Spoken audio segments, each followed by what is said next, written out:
By ground, Hurricane Irma was a lot of talk for the National Oceanic and Atmospheric Administration's hurricane hunters, plotting the best way to provide urgent and sensitive data as the massive storm took aim at Florida. But the real work for this group of NOAA scientists happened in the sky, not near the deadly storm, but heading directly into it. They don't come much more serious. Honestly, you don't want to be either east or west of the center. Collecting data as the specially equipped plane flew through Irma was a big task.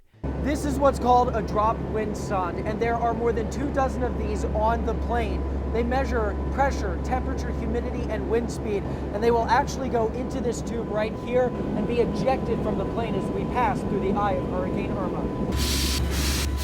Once this chute is out of the way and that beam of light is actually able to go across to the other side to the sensor, we get a launch detect on our station saying that that sonde is good. The information instantly beamed back to computers on board the P-3 Orion aircraft and sent to the National Hurricane Center to help forecasters on the ground. The part that's over water is very strong, very well-defined eye, about a 30-mile across eye, hurricane force winds 50 miles all the way around the storm out from the center. 7 News was on board one of the final hurricane hunter flights through Irma. All right, folks, we are in the eye of Hurricane Irma. 30 miles wide and a turbulent trip to get there.